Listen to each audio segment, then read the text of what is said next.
Sanibonani balingani mabhungu namatshitshi.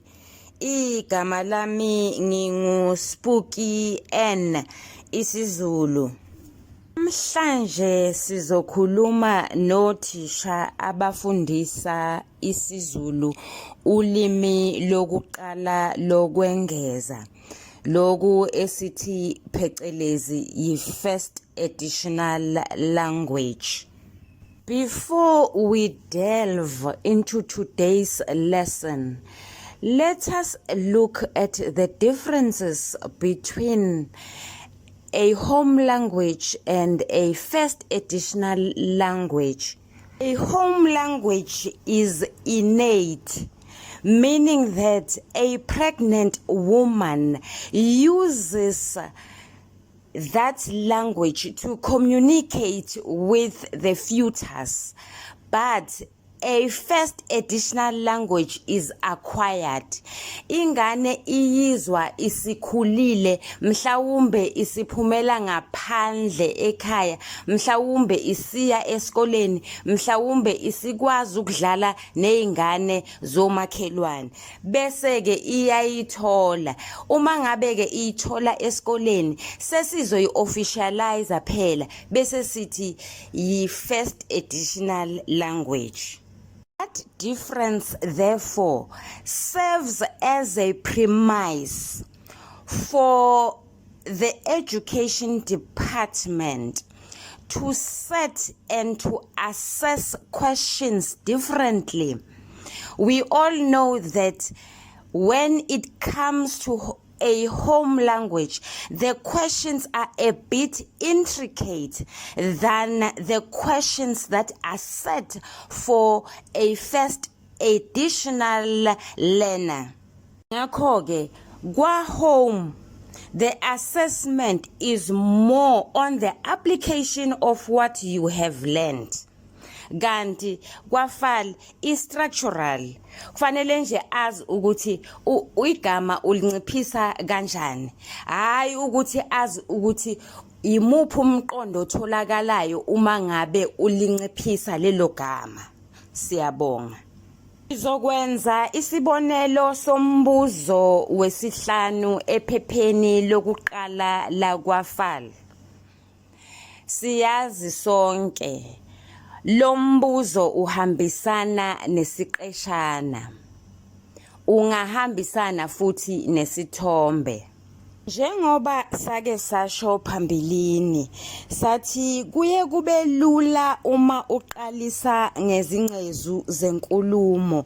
Namanje sisemilapho ukuthi uthisha uzofundisa izingcezu zenkulumo njengoba zinjalo.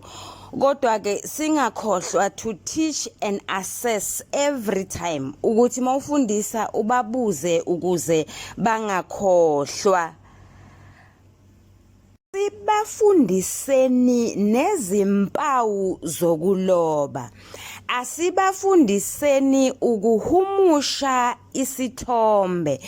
Okuncane esikwenzile okuhambisana nokuhumusha kwesithombe sikwenzile kuyo yona le channel ngenkathi siqopha ivideo ekhuluma ngecartoon.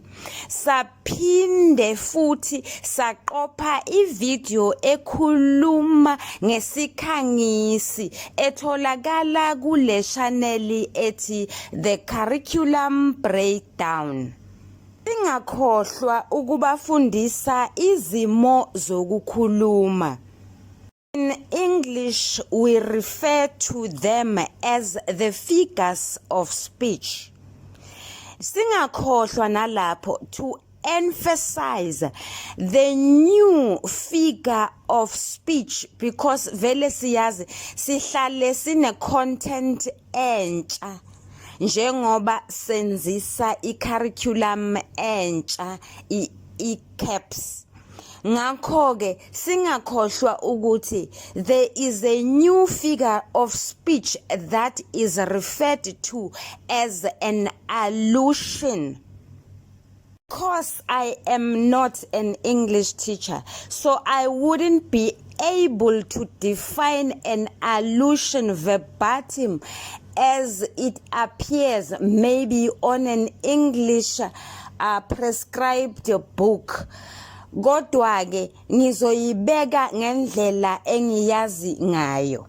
I-allusion yisimo sokukhuluma esisetshenziswa umphakathi futhi esaziwa ndawo zonke. Uma ngabe sikhuluma ngeNingizimu Afrika, wonke umuntu eNingizimu Afrika knows what is it that you are talking about. Okay, i-allusion ayilona ulimi lwesigodi. Ake senze isibonelo.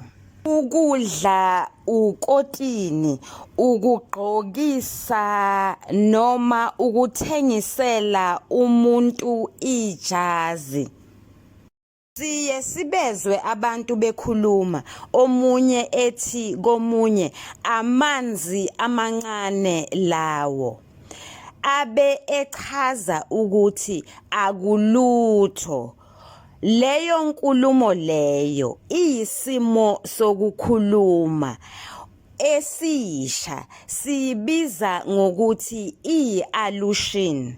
NgesiNgisi singenza izibonelo ezilandelayo. The Madiba Jive. Esesibili, i-Midas touch. To make just one example, I would say the Madiba Jive was grandfathered to ululate freedom in South Africa. Asigoqeni ke manje, thisha, mfundi, asikhumbuzaneni, sifundeni kule channel ethi The Curriculum Breakdown. Sifunde lokho kulandelayo. Ngicela ubheke lama notes ahambisana nale video. Phela manje kusho ukuthi angeke sibuze esiqeshaneni sethu uma ngabe besizosikhanda. Sibuza izinto esingazifundisanga. Kusho ukuthi we need to go back to the drawing board as teachers and check ukuthi yini esiyifundisile. Ake ngenze isibonelo. Sifundise izimpambosi zesenzo. Kusho ukuthi ke manje ngizokhanda isiqeshana esihambisana esizothinta ngisho kanjalo imibuzo ehambisana nezimpambosi zesenzo. Ngithathe igama nje ngithi umfundi akaliguqule libe sempambosini yokwenzana. Ngithathe igama ngithi umfundi akaliguqule libe impambosi yokwenzisisa. Angizokumbuza ukuthi lelo gama linikeza muphi umqondo. Ngicela ukuma lapho. Ngicela ukuthi uma ngabe you were not aware, go to the other channel and check what is it that we have taught so that you can be able to set questions. Ama questions FAL alula bakithi kakhulu. Ngicela ukuma lapho. Angizukuwenza alula kakhulu. Ungathi nje umfundi akathatha igama. Uma ngabe ufundisa izinciphiso, ungathi umfundi akathatha igama elithi isikhathi, alinciphise lithi isikhashana. Hayi cha bakithi, hayi angikwazi ukuthi ngingasetha lokho. Ngiyabonga kakhulu. Nisale kahle. Ningakhohlwa ukusubscribe.